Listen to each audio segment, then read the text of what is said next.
आप सभी को प्रभु यीशु मसीह के नाम में जय मसीह की।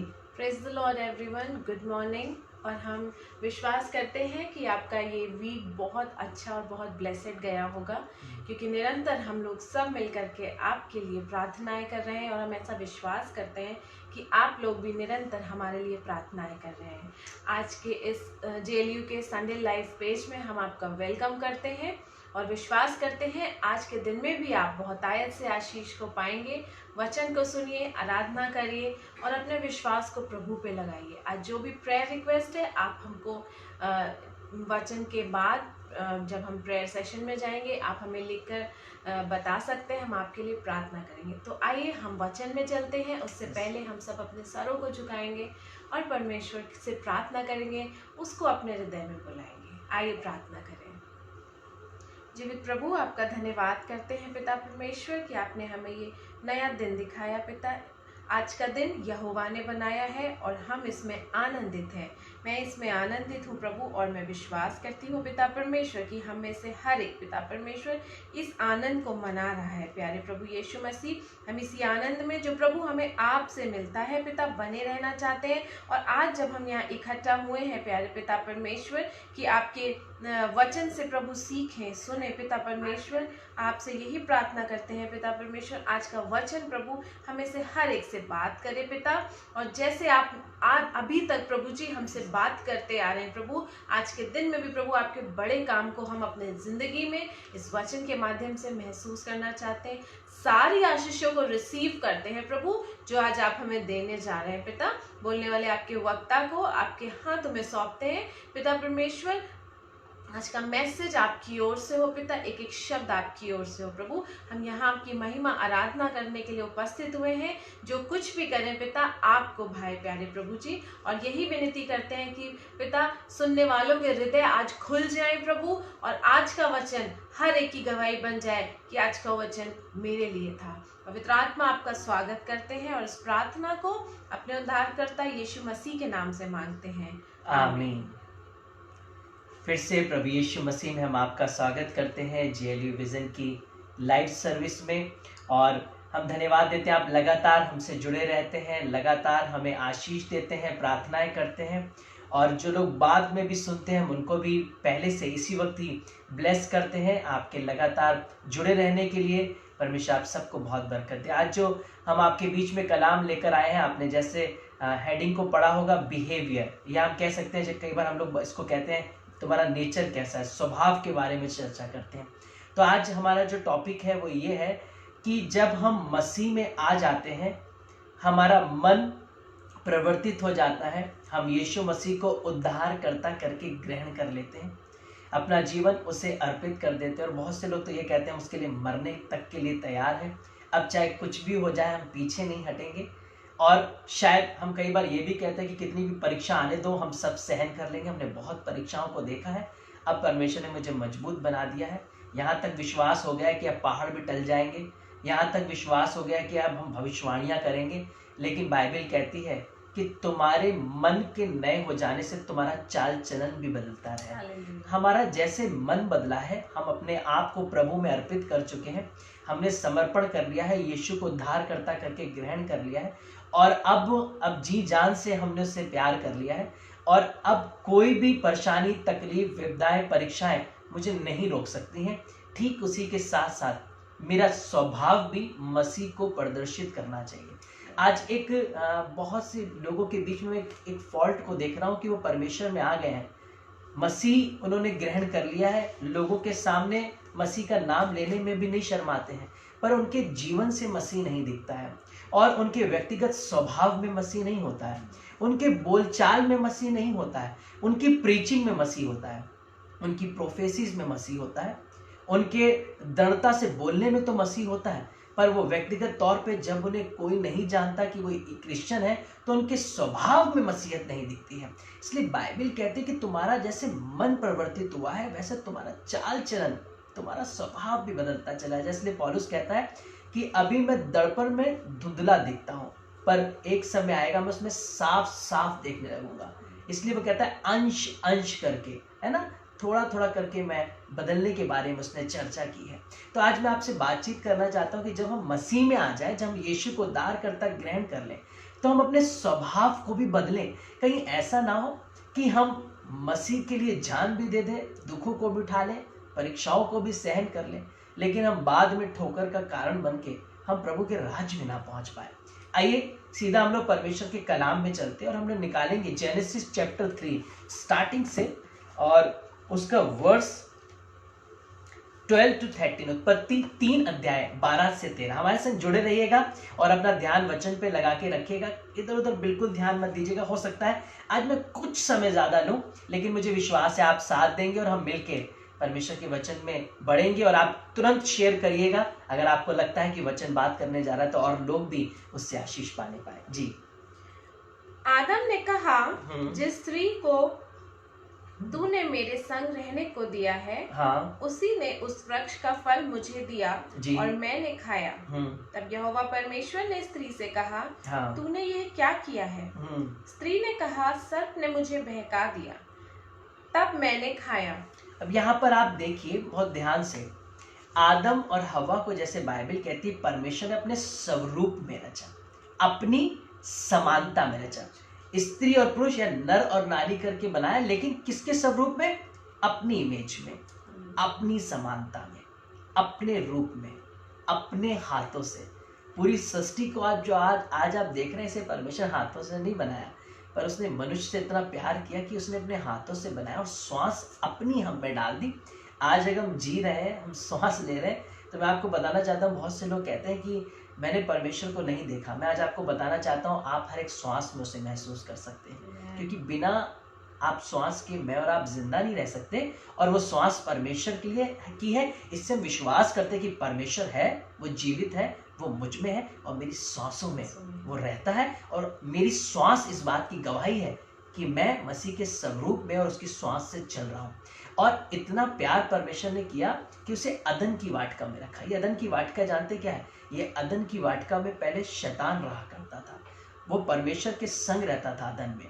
उस अदन में वो परमेश्वर के साथ था, उसकी महिमा करता था, लेकिन परमेश्वर ने अदन से उसे निकाल कर बाहर कर दिया। और उस अदन में, इस खूबसूरत अदन में परमेश्वर ने मुझे और आपको बनाकर रखा, ताकि वो हमसे आकर मिले, हमसे बातचीत करे। हर शाम को परमेश्वर आता, मुलाकात करता, बात करता। क्या मंजर होगा!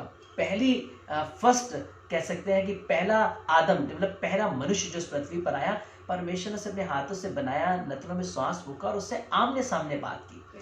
किसी ने भी परमेश्वर से आमने सामने देखकर, विजुलाइज कर बिल्कुल क्लियर तरीके से अगर बात की है, तो सिर्फ एडम और ईव है, जो परमेश्वर के संग ऐसे रहते थे जैसे मैं और ये, बिल्कुल सामने। इतना तेज था आदम के अंदर, इतना प्रकाश था आदम के अंदर, तभी वो परमेश्वर की रोशनी में जिंदा था, तभी वो जीवित था, तभी वो परमेश्वर के संग बात कर लेता होगा, है ना।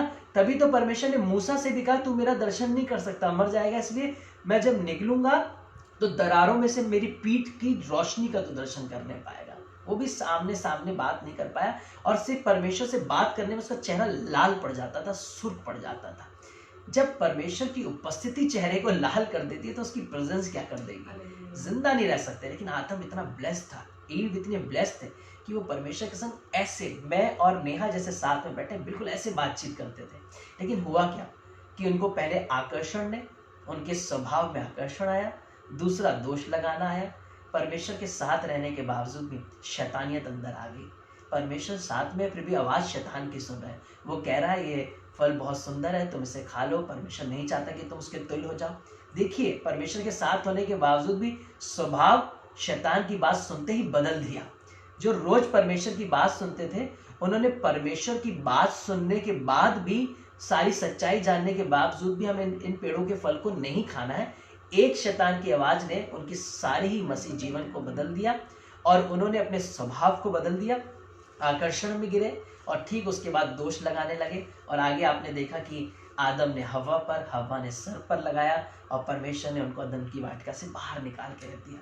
सिर्फ स्वभाव ना बदलने के कारण अगर परमेश्वर आता, वो माफी मांगते, पश्चाताप करते, गलती को एक्सेप्ट करते और ये स्वभाव लेके आते, प्रभु आज से मैं अपने अंदर परिवर्तन लेके आऊंगा, मैं माफी मांगता हूँ परमेश्वर, आज से मैं ऐसी गलती नहीं करूंगा, मुझसे जो हुई है परमेश्वर से माफ करता, पर उनके अंदर माफी मांगने का स्वभाव नहीं था, पर दोष लगाने का स्वभाव था। बहुत से लोग हैं जिन्हें सिर्फ खुद को सही दिखाने का मन करता है और लगता है कि बस हम ही सही हैं, है ना।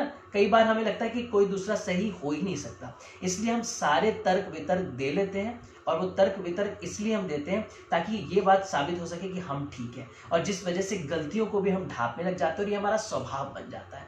एक दिन हम इसी स्वभाव में आ जाते हैं और फिर उसके बाद दुनिया हमें गलत लगती है, और यही स्वभाव कई बार हमारे जीवन के नाश होने का कारण बन जाता है और हम परमेश्वर की ग्रेस से, उसकी अदन से बाहर निकाल दिए जाते हैं। आइए हम आगे परमेश्वर के वचन में जाएंगे। हम लोग पढ़ेंगे दूसरा राजा 5 अध्याय और उसकी 25 से 27। 2 Kings 5th chapter verse 25 to 27। यहाँ पर जब हम इसे पढ़ने जा रहे हैं,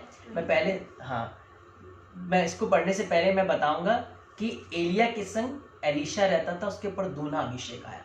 एलीशा के संग गेजी रहता था, और वो भी जैसे एलिया का अभिषेक था वैसे ही जैसे एलीशा ने एलिया का अभिषेक पाया, वैसे गेजी एलीशा का अभिषेक पा सकता था।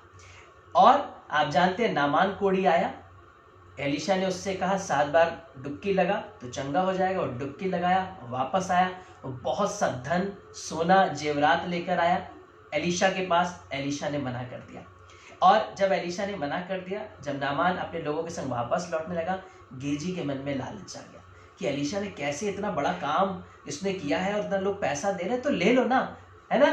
तो लेकिन गेजी दौड़ कर गया, और गेजी जब दौड़ कर गया उसने बोला हमारे स्वामी का मन बदल गया है, क्योंकि कुछ लोग आए हैं और सेवक आए हैं। हमारे स्वामी ने कहा कि तू ये हमें दे दे। और वो गया, और उसने तुरंत नामान ने उतरा, अपने रथ से नीचे उतर कर उसको सारा वैभव था, सारा धन था, उसे दे दिया। और जब वो वापस लौटा, देखिए एलीशा अब गेजी से क्या कह रहा है जी। तब वह मनुष्य भीतर जाकर अपने स्वामी के सामने खड़ा हुआ। एलीशा ने उससे पूछा, हे गेहजी, तू कहाँ से आता है? हाँ। उसने कहा, तेरा दास तो कहीं नहीं गया। देखिए झूठ बोलने लगा। पहले लालच आया, लालच के बाद उसने उस हीरे जवाहरात को ले भी लिया, और अब अपने स्वामी से ही झूठ बोल रहा है। क्या बोल रहा है झूठ? तेरा दास तो कहीं नहीं गया जी। आगे उसने उससे कहा, हाँ, जब वह पुरुष इधर मुंह फेर कर तुझसे मिलने को अपने रथ पर से उतरा जी, तब से वह पूरा हाल मुझे मालूम था। हाँ, क्या ये समय चांदी या वस्त्र या जैतून या दाग की बारियां, भेड़ बकरियां, गाय बैल और दास दासी लेने का है? इस कारण से नामान का कोढ़ तुझे और तेरे वंश को सदा लगा रहेगा। तब वह हिमसा श्वेत कोढ़ी होकर उसके सामने से चला गया। देखिए लालच आया, और वो भी किसके संग रहने के साथ आया? भले वो एलीशा के संग था। एलीशा परमेश्वर का ऐसा एक सेवक था कि उसकी मरने के बाद उसकी हड्डियां भी मुर्दों को जिंदा कर देती थी, है ना। इतना अभिषेक था कि एक स्त्री उसके पास आई, उसने बोला कि मेरे पति खत्म हो गया है और हम कर्जे में हैं। उसने कहा तेरे घर में बर्तन है? उसने कहा हाँ। जाके आसपास के भी बर्तन को लिया, जो तेरे पास तेल है उन बर्तनों में डालते जाना, वो बर्तन भरते चले जाएंगे। ऐसा अभिषेक का काम एलीशा करता था कि मरते वक्त भी वो तीर हवा में चलवा रहा है और उसके बाद इजराइलियों को विजयी बनवा रहा है। अद्भुत मिनिस्ट्री थी। और गेजी ये सब चीजें देखता था कि एलीशा ने मुर्दे तक को जिंदा किया, जो बांझ थी उसे संतान होने की आशीष दी। जबरदस्त मिरेकल एलीशा के जीवन से मैंने बहुत बरकत पाई। इतना अभिषेक उसके ऊपर था कि देखकर लगता है क्या परमेश्वर आप उसके संग काम करते थे। और गेजी 24 घंटे उसके संग रहता था। लेकिन देखिए स्वभाव नहीं बदलता है। परमेश्वर में भी आ गए, परमेश्वर के दास के संग भी सुबह से लेकर रात तक लगे हुए, बैग भी उठा रहे, संग में भी जा रहे, संग में भी आ रहे, नाम भी संग में जुड़ रहा है। जहां भी एलीशा को बुलाया जाता था ये संग में इनवाइट बिना किसी इनविटेशन के रहते थे, क्योंकि जहां एलीशा है वहां गेजी का होना ही होना होता था। यहां तक कि जिस घर में एलीशा को निमंत्रण किया जाता था वहां पे गेजी के लिए भी सारे अरेंजमेंट किए जाते थे। क्यों? क्योंकि वो हमेशा उसके संग रहता था। लेकिन स्वभाव देखिए, कई बार हम परमेश्वर के संग हैं, हम परमेश्वर के दासों के संग 24 घंटे हैं, फुल टाइम मिनिस्ट्री में आ गए, सेवकाई में लगे हुए। पर देखिए लालच ने क्या किया? लालच ने उसे बताया कि तेरा दास तो बेवकूफ है, हमें अंदर से आने लगता है। बताओ, उसने इतना धन वापस कर दिया। ये क्या कर रहा है? कैसे ये सेवा कर रहा है? उनको तो पैसे कमाने चाहिए, और सेवकों को तो देखो इतना इतना कमा लेते हैं। उनकी एक कॉल में उनको परमेश्वर अगुवाई करता है कि आज इतने रुपए आएंगे, वो बोलते हैं, लोग दे देते हैं। ये कैसे सेवक है जो कुछ ले नहीं रहे? तुरंत ही गेजी के मन में आया कि मैं जाकर दौड़ कर ले लेता हूं। लालच ने पहले क्या किया, उसको गिराया, और उसके बाद वो अपने ही स्वामी से झूठ बोलने लगा, तेरा दास कहीं नहीं गया। तो तुरंत उसके स्वामी ने बोला, एलीशा ने बोला, परमेश्वर ने वहां से जब वो तेरी ओर मुड़ा, अपने रथ से उतरा, मुझे सारा हाल दिखा दिया गया। आप परमेश्वर से, परमेश्वर के दासों से क्या छुपाएंगे? मेरे प्रिय लोगों, अगर सच में कोई प्रभु का जन है और सच में आप परमेश्वर भरोसा करते हो, उसे सब कुछ पता होता है कि आप किस इंटेंशन से परमेश्वर के पीछे आए। स्वभाव को बदलना पड़ेगा, अंदर की आत्मा को बदलना पड़ेगा, हृदय को बदलना पड़ेगा। कहीं ऐसा ना हो कि आप एक गुनाह करें और गुनाह का फल देखिए किस पर आया।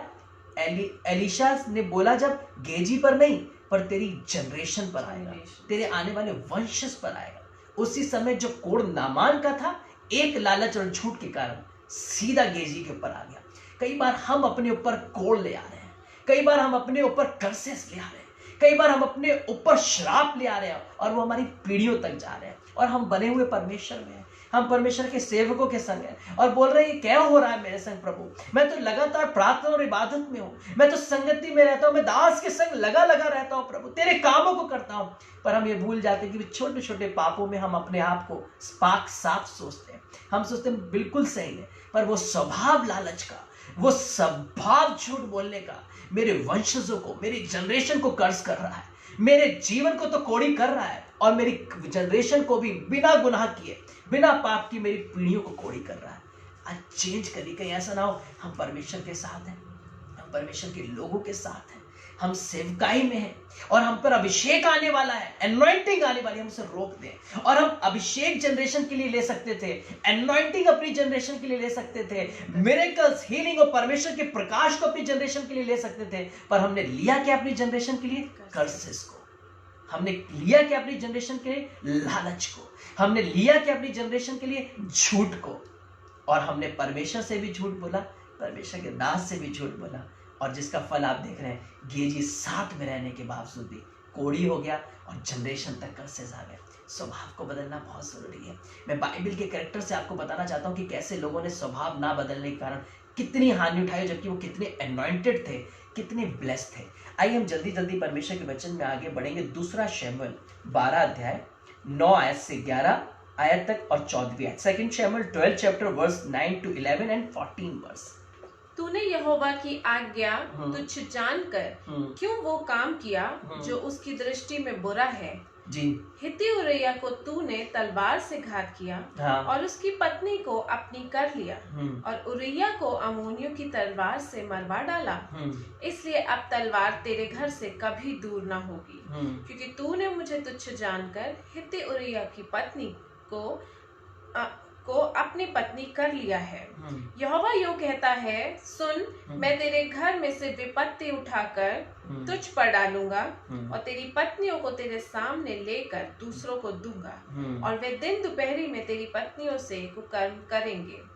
और 14 वर्ष को, तो भी तूने जो इस काम के द्वारा यहोवा के शत्रुओं को तिरस्कार करने का बड़ा अवसर दिया है, इस कारण तेरा जो बेटा उत्पन्न हुआ है वह अवश्य ही मरेगा। अब ध्यान से सुनिए। अगर हम दाऊद के बारे में, डेविड के बारे में बात करते हैं, हमेशा बात करते हैं उसने गोलियत को हराया। वो जब प्रार्थना करता था, जब वो भजन गाता था, स्तुति करता था, तो शाऊल के ऊपर से दुष्ट आत्मा निकल जाती थी। परमेश्वर ने हर बार शाऊल को उसके हाथ में किया, पर उसने एक बार भी उसका वध नहीं किया।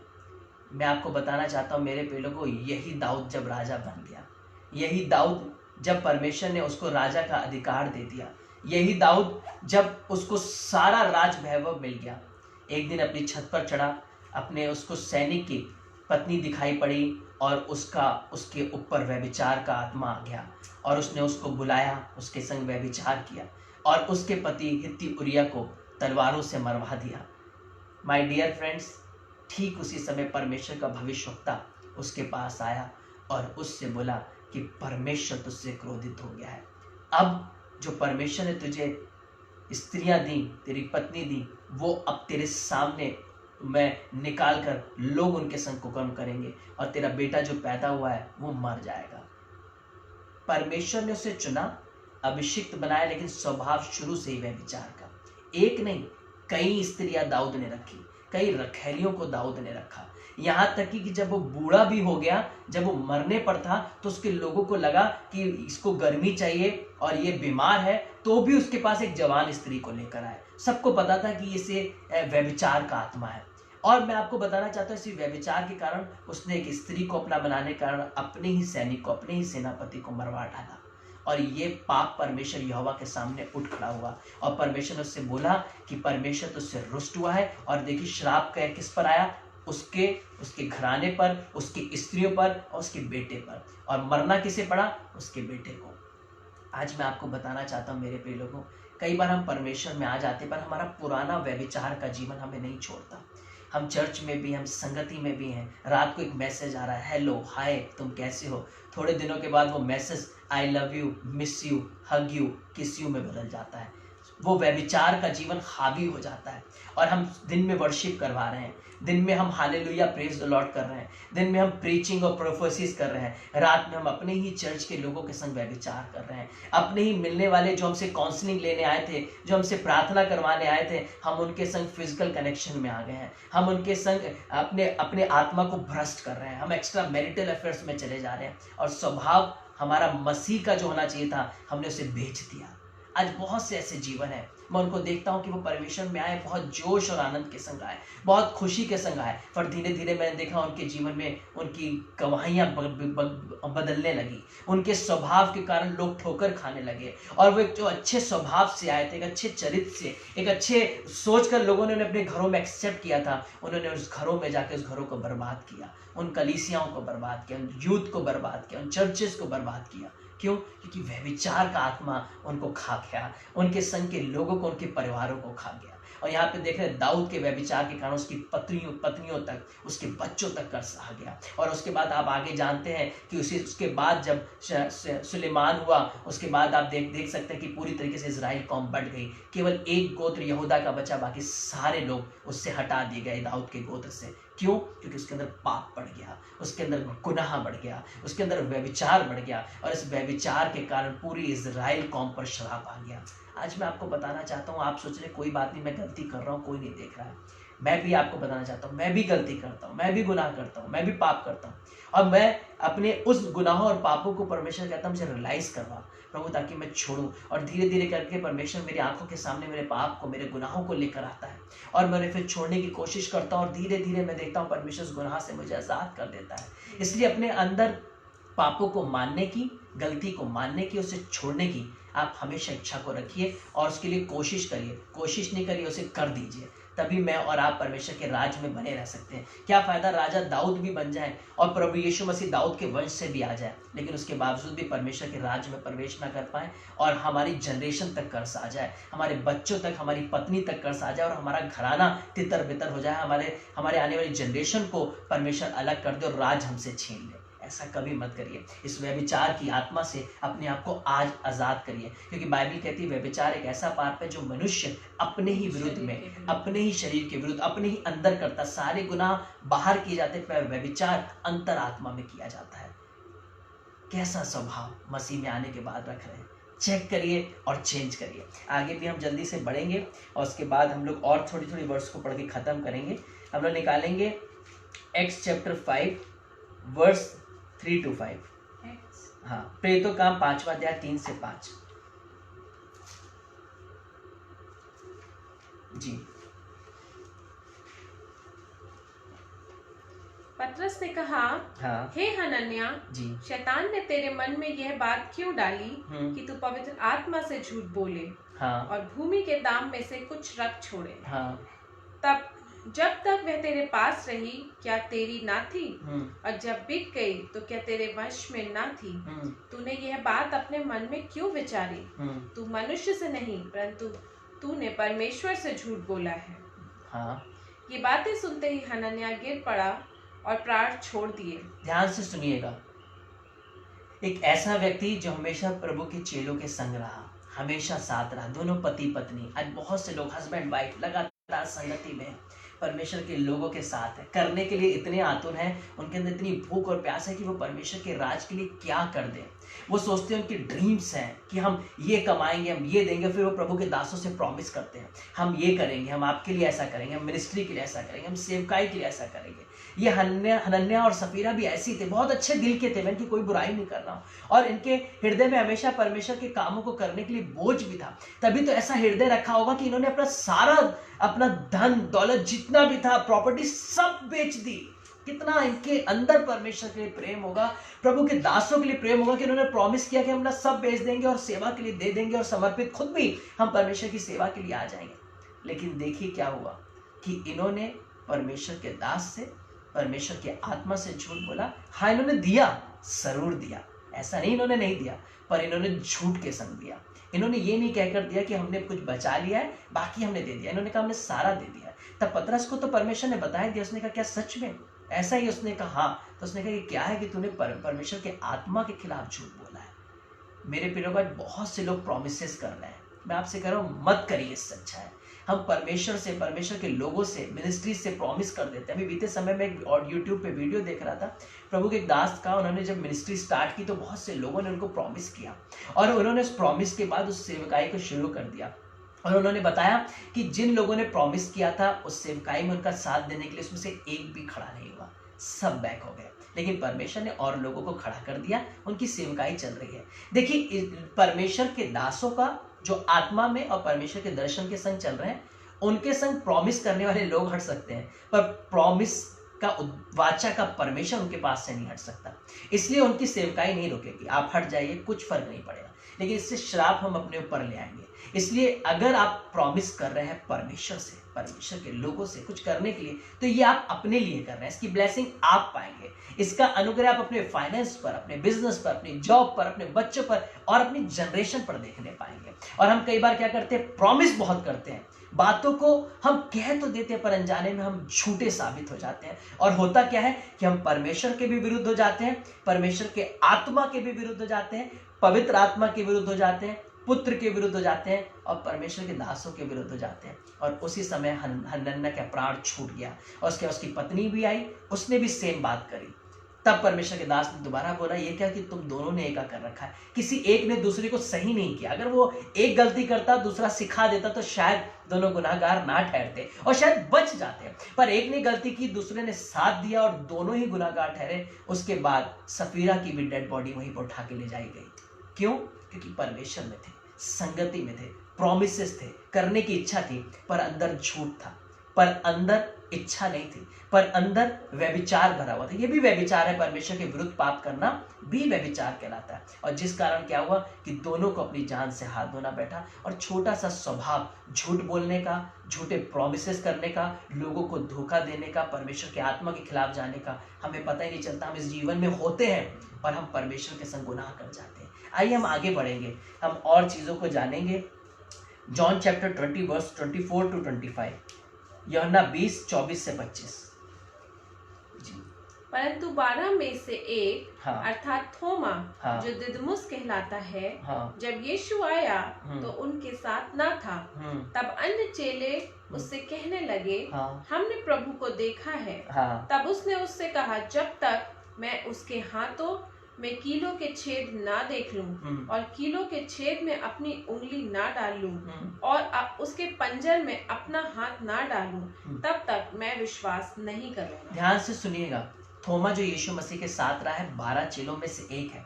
मैंने पहले भी वह प्रीच किया था कि जब यीशु मसीह ने कहा आओ हम यहूदिया को चले, तो थोमा बोलने लगा क्या हम उसके संग मरने को जाए, क्योंकि उसे पता था कि यहूदिया के लोग यीशु से बैर करते हैं और वो उसे घात करने की कोशिश करते हैं, और यीशु फिर वहीं जाने की बात कह रहा है और वो खुद भी मरेगा और हमें भी मरवाएगा, आओ हम उसके संग मरने को चले। यहाँ पर जब चेलों ने बोला कि यीशु मसीह ने दर्शन दिया, तो थोमा कह रहा मैं विश्वास नहीं करूंगा कि वो जिंदा हुआ है जब तक उसे देख ना लो, उसकी उंगलियों में छेद ना देख लो, उसकी पंजर में उंगली ना डाल लो, उसकी कीलों में उंगली, जहाँ पे कीलों की वहाँ पे उंगली ना डाल लो, तब तक मैं विश्वास नहीं करूंगा। जानते कौन है यीशु मसीह के साथ रहने वाले सेवक है?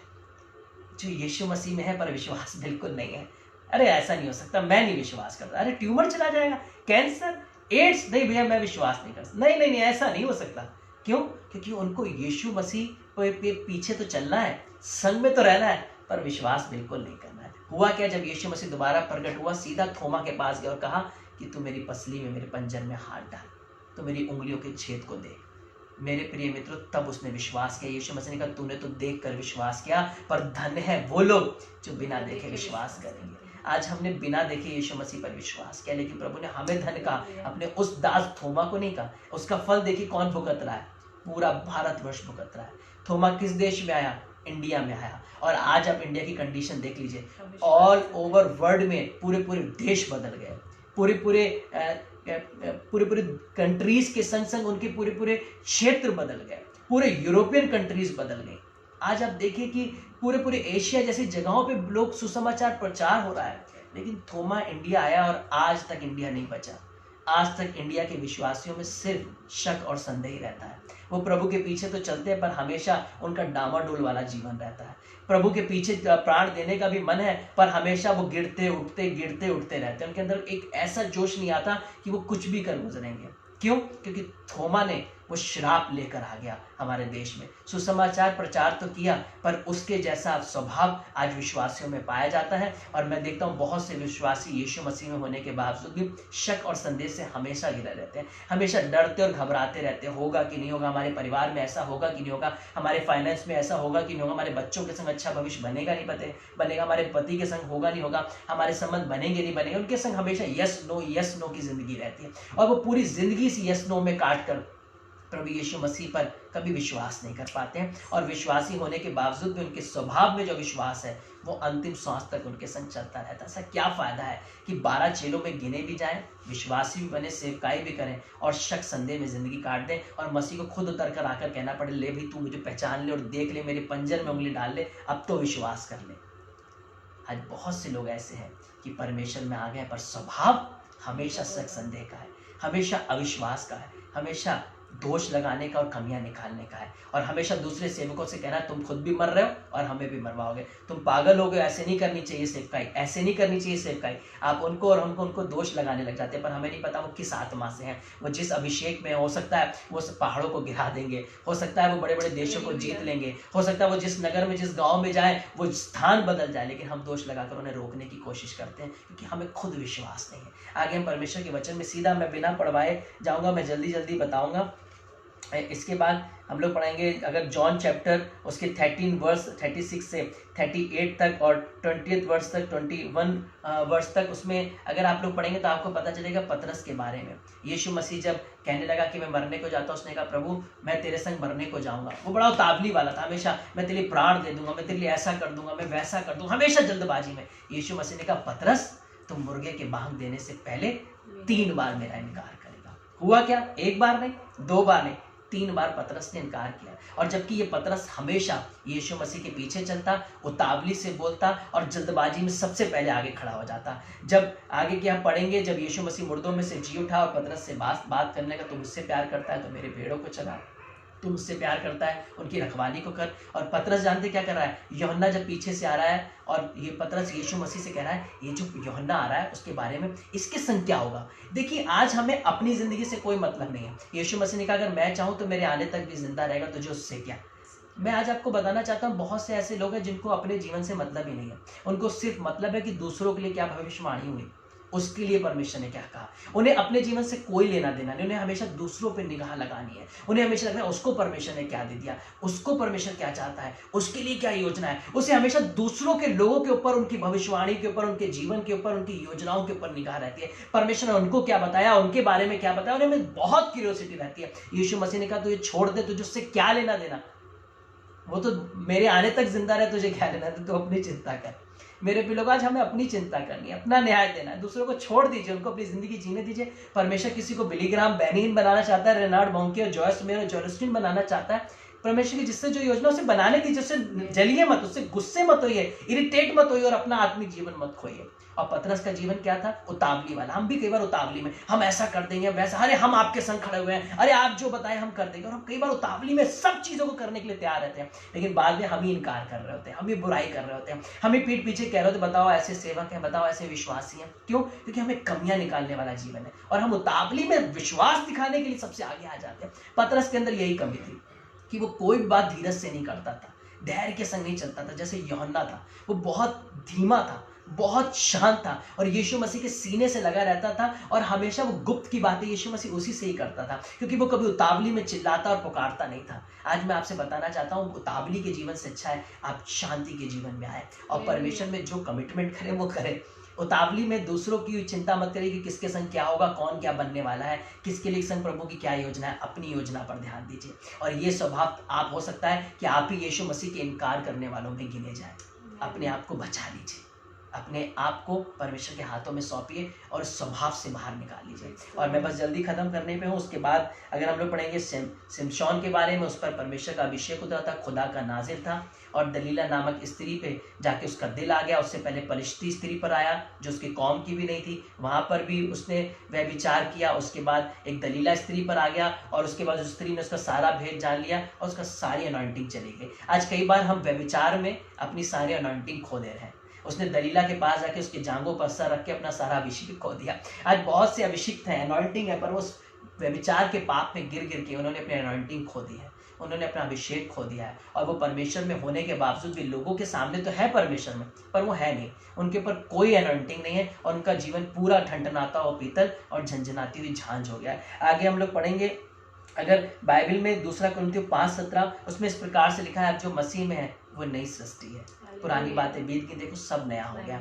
आज हम मसीह में नई सृष्टि है, न्यू क्रिएशन है। हमें अपने पुराने स्वभाव को, पुराने जीवन को हटा देना है और नए स्वभाव में आ जाना। मैं जल्दी से बिल्कुल खत्म करने जा रहा हूँ। कुछ मैंने हेडिंग्स लिखी हैं अपने स्वभाव को चेक करने के लिए। कई बार मैंने सोचा हम लोग अपने जो स्वभाव को बदलते नहीं, गुस्से के स्पिरिट, लस्ट की आत्मा, नेगेटिविटी, नेगेटिव टॉक्स करना, दूसरों की बुराई करना, लालच करना, चापलूसी करना, घमंड करना और झूठ बोलना, वह और नशे में रहना, डिप्रेशन में रहना और लोगों को डिच करना, हार्श एटीट्यूड रखना, है ना, मनी माइंडेड हमेशा रहना, लोगों के संग अच्छे रिलेशनशिप में कभी भी बने ना रहना, हमेशा पेटूपन में बने रहना। पहले भी हम भूखे टाइप के थे, अभी भी हम भूखे टाइप के हो जाते हैं।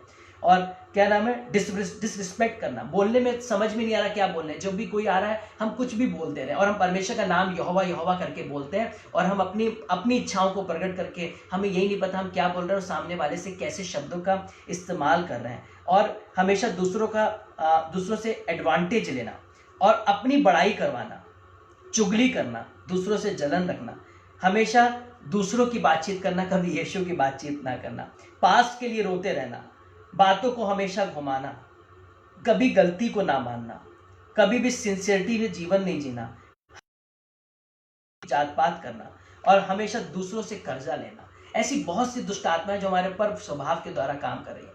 हमें लगता है कि हम कर्जा लेके दूसरों से हम सब कुछ ठीक कर लेंगे। इससे क्या होता है, बहुत से लोग कर्जे, मेरे अभी बीते समय एक भाई से मुलाकात हुई, उसके ऊपर 40 से 45 लाख रुपए का कर्जा। जानते किस लिए? कि उसने लेता गया, दूसरों को देता गया, पुरानों का उतारा नहीं, और सिर्फ इसी वजह से उसके ऊपर 45 लाख का कर्जा हो गया और आज उसका पूरा परिवार, वो बताने लगा, आज रोड पर आ गया। उसके पापा की गवर्नमेंट जॉब, उसकी मम्मी की गवर्नमेंट जॉब, भाई अच्छी जॉब कर रहा है और उनके घर में खुद के लिए, परिवार के लिए राशन लाने के लिए पैसा नहीं है, क्योंकि जितना भी आता है, जितना भी पेंशन, जो भी कुछ है, वो सब उधार में चला जाता है। क्या ऐसा जीवन है? आज मैं आपको बताना चाहता हूँ, बहुत से लोग हैं जो हमेशा प्रॉमिसेस करते रहते हैं। जैसे हमने पढ़ा, इसको प्रॉमिस, उसको प्रॉमिस, उसको प्रॉमिस, उसको प्रॉमिस, सब टूट जाते हैं। हमारा स्वभाव है पेटूपन का, सामने खाना देखते ही लार टपक जाती है और हमें यह भी नहीं पता चलता कि हम किसके संग, किन लोगों के बीच में बैठे हैं, हम उनको सम्मान करें, आदर करें, ध्यान रखें। पर हम दोनों हाथों से बटोरते और हम ये भी ध्यान नहीं रखते कि बाद में मेरे मम्मी पापा के लिए बचा कि नहीं बचा, मेरे भाई के लिए बचा कि नहीं बचा, मेरी भाभी के लिए बचा कि नहीं बचा, मेरी बहन के लिए बचा कि नहीं बचा। हम लोग सोचते हैं हमारा पेट भर जाए, बाकी सब भूखे रह जाए। ये दुष्ट आत्मा, मैं आपको बता रहा हूं, स्वभाव की हमारे बाद प्रभु में आने के बावजूद भी बहुत ऐसी चीजें हैं जो हमें बने रहती हैं। हमेशा लूज टॉक करना, हमें अपने शब्दों पर ही ध्यान नहीं, हम क्या बोल रहे हैं, बोल रहे हैं, हम विश्वासी हैं और यहोवा के वचन के भेद है, पर हम जब भी हम बोलते हैं, कड़वा ही, गलत ही, गंदा ही मुंह से निकलता है और सामने वाला ठोकर खा जाता है। मेरे प्रिय लोगों, आज मैं आपसे बताना चाहता हूं, अपने स्वभाव से बाहर निकलिए। मैं आपसे ये नहीं कह रहा हूं कि 110% हम सब अच्छे हैं, हम सब पे कुछ ना कुछ गलतियां हैं, हमने मसीह को ग्रहण कर लिया पर अपना स्वभाव नहीं बदला। पर मैं आज आपसे कहना चाहता हूँ, कोशिश करें, प्रभु यीशु मसीह मदद करेगा और हमें इन सारे ही पाप के बंधन से, स्वभाव के, गुनाह के बंधन से निकाल लेगा। और मैं विश्वास करता हूँ, लोग जैसे पतरस और यूहन्ना को, पौलुस और सिलास को, इन सबको देखते थे, इनको देखते ही समझ जाते थे मसीह के साथ रहें। आज प्रभु आपको देखते ही लोगों को ऐसा लगने लगे कि सच में ये मसीह हैं, क्योंकि इनके अंदर प्रेम झलकता है, इनकी बातों से, इनके चाल चलन से। फिर वो खुद ही मजबूर हो जाए, किसे मानते हैं। और तब आप बताएं यीशु मसीह को, तो वो खुद जानने की कोशिश करेंगे। क्यों? क्योंकि आपका स्वभाव यीशु मसीह का प्रचार करता है। आइए अपनी आंखों को बंद करें और हम प्रार्थना में चले। मैं रिक्वेस्ट करूंगा नेहा से कि हम सब के लिए प्रार्थना में अगुवाई करें। आप कोई प्रेयर टॉपिक देना चाहते हैं तो आप दे सकते हैं और हम लोग प्रार्थना करके अभी इसे फिर कंप्लीट करेंगे। Thank you Jesus. आइए हम प्रार्थना करेंगे। Thank you Lord, hallelujah. Thank you Jesus. प्रभु जी आपका धन्यवाद करते हैं। प्रभु आज जो हमने सीखा है पिता परमेश्वर, वो सच में आपकी ओर से है, क्योंकि आप चाहते हैं जैसे आपका स्वभाव है वैसे ही हमारा स्वभाव भी हो। प्रभु शायद तभी हमारा मसीह में होना सफल है, तभी प्रभु यीशु मसीह हम गर्व से हियाब से कह सकेंगे कि हम आपके बच्चे हैं, क्योंकि जैसे माता पिता होते हैं बच्चों का वैसा ही बनना स्वाभाविक है। पिता परमेश्वर आज जो हमने वचन सुना है, ये वचन नहीं, ये पिता आपकी इच्छा है, ये आपकी आज्ञा है कि आपके बच्चों का स्वभाव आपको ग्रहण कर लेने के बाद कैसा होना चाहिए। जब प्रतिभोर हम उठते हैं तो हमें अपने आप को चिताना चाहिए कि आज के दिन मैं नम्र रहूँगा, आज के दिन मैं दीन रहूँगा, आज के दिन मैं दूसरों की सह लूँगा, अपने परिवार के साथ, अपने मिलने वालों के साथ शांति को बना के रखूँगा और प्रॉमिसेस करने की जगह परमेश्वर की ब्लेसिंग्स को दूंगा, परमेश्वर को आगे रखूँगा कि परमेश्वर आपके लिए सब कुछ करे। पिता परमेश्वर हम आपसे बुद्धि मांगते हैं कि ऐसा निरंतर प्रतिदिन हम अपने आप को चिता सकें, हम खुद, इससे पहले कि कोई और हमसे ठोकर खाए, प्रभु हम खुद अपने आप को चेक करने वाले हो सके कि प्रभु कहीं हम आपके वचन से भटक तो नहीं रहे, आपकी इच्छा से हट तो नहीं रहे, आपके स्वभाव को कहीं हम आपके स्वभाव को प्रभु जी अपने स्वभाव से कहीं डिसरिस्पेक्ट तो नहीं कर रहे हैं, क्योंकि प्रभु आपका स्वभाव ऐसा बिल्कुल भी नहीं है। पिता हमारे अंदर एक बोझ दीजिए कि हम हीलिंग और प्रोफेसीज और बड़े मिरेकल से ज़्यादा आज आपके पैरों को पकड़ें, आज आपके चरणों को पकड़ें और आपसे प्रभु यीशु मसीह अच्छे स्वभाव की प्रार्थना करें, अच्छे नेचर की प्रार्थना करें, अच्छी आदतों की प्रार्थना करें। प्रभु जी मैं आपसे ये विनती करती हूँ, हम सब की पहली प्रार्थना ये हो जाए, प्रभु जैसे आप हैं हम वैसे बने, हमें बुद्धि दीजिए, हमें सामर्थ्य दीजिए कि हम अपने आप को पिता आपके स्वभाव के अनुसार बनाने वाले हो सकें। मैं धन्यवाद करती हूँ पिता परमेश्वर, और मैं विश्वास करती हूँ जितनों ने भी इस वचन को सुना है उन्होंने ग्रहण करा है, और आज हम ये क्लेम करते हैं, घोषणा करते हैं यीशु मसीह के नाम में, सुनने वालों के हृदय छिद जाएं और आज जो वो ग्रहण कर रहे हैं वो उनके जीवन की गवाही बन जाए। आज से जीवन स्वभाव बदलने शुरू हो जाएंगे यीशु मसीह के नाम से। और पिता हमारे अंदर शक संदेह की आत्मा नहीं, बल्कि पूर्ण रूप से विश्वास की आत्मा, ऐसा विश्वास जो शद्रक मेशक और अबेदनगो ने किया था, ऐसा विश्वास हमारे अंदर आ जाए कि चाहे यहोवा ना भी बचाए तभी भी हम बुराइयों को, बुरे ईश्वर को, बुरी बातों को अपनाएंगे नहीं। हम मर जाएंगे लेकिन बुरे स्वभाव को, बीत गए पुराने जीवन को वापस से अपनाएंगे नहीं।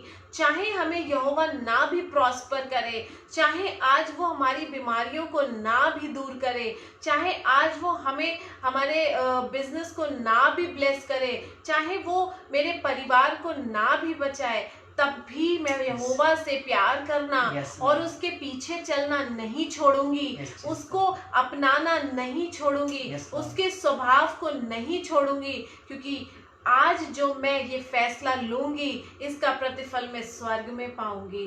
प्रभु मैं विश्वास करती हूँ आज लोग अपने स्थानों पे इस प्रार्थना को करें। आज लोग प्रभु यीशु मसीह आपसे कुछ मांगने नहीं आए पिता, बल्कि आज वो आपसे कहें प्रभु मेरे अंदर कुछ बदल जाए, मेरा स्वभाव निकल जाए, आपका स्वभाव मुझ में आ जाए। पिता मैं विश्वास करती हूँ पिता आप लोगों के हृदय से बात कर रहे हैं। पिता परमेश्वर ये वचन 100 गुना वरन 1000 गुना फल लाने वाला हो सके, और जब आगे भी लोग इसे ग्रहण करते हैं, सुनते हैं पिता, उनके जीवन में बड़े काम होने पाए। मैं प्रार्थना करना चाहती हूँ प्यारे प्रभु यीशु मसीह इसी रीति से पिता परमेश्वर जितने भी प्रेयर रिक्वेस्ट इस वक्त आ रहे हैं प्यारे पिता, आप के सम्मुख सबसे पहले मैं सारे प्रेयर रिक्वेस्ट को लाती हूँ पिता परमेश्वर। मैं प्रार्थना करती हूँ पिता परमेश्वर, जो हमारे पास कोरोना पॉजिटिव लोगों के प्रेयर रिक्वेस्ट आ रहे हैं प्यारे पिता परमेश्वर। पिता मैं प्रार्थना करती हूँ रागनी भाभी के नेबर्स और उनकी पूरी सोसाइटी में जो भी कोरोना पॉजिटिव पेशेंट्स हैं पिता, प्रभु यीशु मसीह के नाम में वो चंगे हो जाएं। पिता परमेश्वर, आपने अपने दास और दासी को जिस स्थान पे रखा है वो उस स्थान के लिए आशीष का कारण बने, जीवन का कारण बने, छुटकारे का कारण बने। उनके वहां होने के ही द्वारा लोग आशीष पाए। पिता परमेश्वर, मैं जानती हूँ वो लोग विश्वास से उन सभी के लिए प्रार्थना कर रहे हैं। आज आप उनकी प्रार्थना को सुने, एक पॉजिटिव रिपोर्ट यीशु मसीह के नाम से नेगेटिव हो जाए। पिता मैं जानती हूँ आपके लहू का बाड़ा उनके परिवार के साथ है पिता परमेश्वर। आप पिता परमेश्वर उन्हें संभालें और उनके पूरे घराने की सुरक्षा करें पिता परमेश्वर। और मैं विश्वास करती हूँ वो पूरा एरिया यीशु मसीह के नाम से चंगा और स्वस्थ हो चुका है। मैं प्रार्थना करती हूँ पिता परमेश्वर, मैं प्रार्थना करती हूँ पिता हमारी सिस्टर शशि के लिए प्यारे प्रभु। पिता परमेश्वर, उनके हस्बैंड का जो भी आज एग्जाम है पिता परमेश्वर आप पिता बेहतर जानते हैं पिता परमेश्वर। आप उनको बुद्धि दीजिए पिता। और मैं विश्वास करती हूँ पिता, जब वो एग्जाम देते प्रभु यीशु मसीह आपके स्वर्गदूत निरंतर उनके साथ हैं, उनकी अगुवाई करें। और पिता ये एग्जाम जिस भी पोजीशन के लिए वो दे रहे हैं, जिस भी पिता परमेश्वर जो भी उनका यदि प्रमोशन के लिए या पिता किसी भी जॉब के लिए दे रहे हैं पिता, या किसी प्रमोशन के लिए दे रहे हैं, यीशु मसीह आपकी इच्छा में उन्हें मिलने पाए पिता। बुद्धि दीजिए और पिता अपने भय का आत्मा उनके अंदर दीजिए। मैं विश्वास करती हूँ हम उनके इस एग्जाम की अच्छी गवाही को सुनने पाएंगे। मैं सिस्टर रूमा के लिए प्रार्थना करती हूँ। उन्होंने जब अपने हस्बैंड के लिए प्रेयर रिक्वेस्ट दिया है, एक अच्छा जॉब, एक भला जॉब पिता, जहाँ पे वो ईमानदारी से कार्य कर सकें, ऐसा जॉब आप प्रभु जी आप अपने बेटे को दीजिएगा पिता परमेश्वर। जो भी प्रेयर रिक्वेस्ट उनकी वाइफ ने दिया है पिता, आप दोनों ही हस्बैंड वाइफ को बहुत आयत से आशीष दीजिए पिता, उनके परिवार को आशीष दीजिए प्रभु। और मैं विश्वास करती हूँ यीशु मसीह के नाम से एक अच्छा जॉब हमारे भाई को मिल चुका है। हम धन्यवाद करते हैं उसके लिए। हम आत्मा में देख सकते हैं कि पिता वो और उनका परिवार उस जॉब के माध्यम से आशीषित हो रहा है। निरंतर प्रभु हमारे भाई हमारे बहन पर प्रभु आप में बढ़ने वाले हो सके पिता परमेश्वर। मैं धन्यवाद करती हूँ प्रभु। सुनने वाले जितने भी लोग हैं हर एक के लिए प्रार्थना करती हूँ पिता परमेश्वर। यदि कोई बीमार है यीशु मसीह आपके नाम में चंगा हो जाए। यदि कोई जरूरतमंद है जिसको आज जॉब की या फिर फाइनेंस की जरूरत है, यीशु मसीह के नाम से उनके जॉब में, उनके फाइनेंस में, उनके बिजनेस में आज बरकत और आशीष आने पाए। जितने लोगों को बिजनेस में घाटा हुआ है प्रभु आप उनको पिता परमेश्वर अपने खत्तों से पिता उनका डबल पोर्शन उन्हें आज के दिन में दे दीजिए पिता परमेश्वर। जितने लोगों के ड्यूज हैं पिता जो वो नहीं दे पा रहे हैं, ओ प्रभु पिता, चाहे वो रेंट हो पिता, चाहे वो बिजनेस के ड्यूज हो, चाहे वो कैसे भी ड्यूज हो, प्रभु जी आप उनके मनों को ऐसा दीन कीजिए कि वो ड्यूज को पिता परमेश्वर देने वाले हो सके, और जिन्हें देना है उनके मन को भी दीन कीजिए प्रभु पिता। आज हर एक के रेंट यीशु मसीह के नाम से चुक जाने पाए। आज हर किसी के बिजनेस के ड्यूज यीशु मसीह के नाम से पे हो जाए। ऐसे स्वर्ग के झरोकों को खोल दे मेरे पिता परमेश्वर। और मैं प्रार्थना करती हूँ प्रभु उन सभी बच्चों के लिए जो घर से प्रभु प्रेपरेशन कर रहे हैं, पढ़ाई कर रहे हैं पिता, आप उन्हें अच्छी बुद्धि दीजिए, अच्छे से उन्हें ऑनलाइन समझने की, पढ़ने की सामर्थ्य दीजिए पिता परमेश्वर। और हम अपने बच्चों के लिए अच्छे भविष्य की घोषणा करते हैं पिता। मैं प्रार्थना करना चाहती हूँ एक बार फिर से हर एक सुनने वाले व्यूअर के लिए, जो भी अपने हृदय में जैसा भी प्रेयर रिक्वेस्ट लेके बैठे हैं, वो नहीं शेयर कर पा रहे हैं या सिर्फ आपसे शेयर कर रहे हैं, आज यीशु मसीह के नाम से उनके प्रार्थना निवेदन ग्रहण कर लिए जाएं और स्वर्ग से उनको उनका उत्तर यीशु मसीह के नाम से मिलने पाए। मैं धन्यवाद करती हूँ प्यारे पिता परमेश्वर, आप सारी बातों को सुन रहे हैं पिता। अपने पूरे JLU फैमिली, अपने पूरे पिता परमेश्वर विश्वासी जनों के लिए मैं प्रार्थना करती हूँ, हर एक के साथ होइए। धन्यवाद करती हूँ। सारी आदर महिमा आपको देते हैं हम दोनों मिलके पिता। Yes, Lord. और प्रभु जी आपसे कहते हैं निरंतर प्रभु आपकी सेवकाई को करने वाले हो सके पिता परमेश्वर, निस्वार्थ। और पिता परमेश्वर हमेशा पिता परमेश्वर आपके संग बने रहने वाले हो सके पिता। इस प्रार्थना को यीशु मसीह के नाम से मांगते हैं, आमीन। प्रभु आप सबको आशीष दे। लगातार हमसे जुड़े रहिए। एवरी संडे 9:30 बजे, एवरी ट्यूसडे शाम को 6:30 बजे, और हम लोग लगातार आपके संग जुड़े रहेंगे। और अगर आप चाहते हैं हमसे बाद में भी कनेक्ट होना, तो आप YouTube पर जीसस लव्स यू विजन या JLU विजन आप जाकर चैनल सब्सक्राइब कर सकते हैं। और फेसबुक पर अगर आप लगातार वचनों को सुन रहे हैं तो पेज को लाइक कर सकते हैं। और डेली डिवोशन के लिए आप यूट्यूब पर और इंस्टाग्राम पर अभिषेक अरोरा O5 सर्च करके आप इंस्टाग्राम पर भी डेली डिवोशन में हमसे जुड़ सकते हैं। प्रभु आप सबको आशीष दे। और अभी एक प्रेयर रिक्वेस्ट आया है पीटर मैसी जी के द्वारा। Sister please pray for my Anupama Peter Massey. प्रभु यीशु मसीह हम प्रार्थना करते हैं भाई पीटर मैसी ने जो प्रेयर रिक्वेस्ट दिया है इनकी वाइफ के लिए। प्रभु जो भी इनकी प्रार्थना है आप जानते हैं। आप इनकी पत्नी को ब्लेस करिए। कोई शारीरिक दुर्बलता है तो दूर करिए, अगर कोई मानसिक परेशानी है तो वो दूर करिए, अगर कुछ फाइनेंस की जरूरत है तो वो भी अवेलेबल करवाइए। आप इनको और हस्बैंड वाइफ दोनों को ब्लेस करिए, उनकी इच्छा को पूर्ण करिए। प्रभु प्रार्थना करते हैं। एक प्रेयर रिक्वेस्ट आया है उमा मिश्रा के लिए।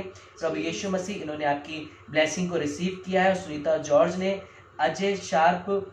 अजय के लिए प्रार्थना करवाने के लिए दिया है जो ICU में है और जिनको हार्ट की प्रॉब्लम है। प्रभु हम प्रार्थना करते हैं अजय भाई को चंगाई दीजिए और उनकी कंप्लीट हीलिंग इसी वक्त उनको मिलने पाए, पूरा हार्ट हील होने पाए। और यीशु मसीह के नाम से हम क्लेम करते हैं भाई Ajay be heal right now in the name of Jesus. हम विश्वास करते हैं प्रभु आपने हम सबकी प्रार्थनाओं को सुना। कुछ लोगों ने प्रेयर कॉन्टेक्ट नंबर मांगा है, तो मैं आपको बताना चाहता हूँ कि आप अभी डिस्क्रिप्शन में जाइएगा। कुछ देर के बाद हमने सारे डिस्क्रिप्शन में अपने प्रेयर टॉवर के और अपने नंबर को वहाँ पर ज़रूर लिखते हैं। तो आप हमारे प्रेयर टॉवर के नंबर को और हमारे नंबर को जिस पे हम व्हाट्सएप पे आप हमसे कनेक्ट हो सकते हैं, फ़ोन कॉल कर सकते हैं। अभी डिस्क्रिप्शन में आपको वो नंबर मिल जाएगा और आप सेव कर सकते हैं। प्रभु आप सबको आशीष दे, सबको जय मसीह की। प्रभु में बने रहिए और हमारे लिए प्रार्थना करते रहिए। Bye, God bless you. Praise the Lord.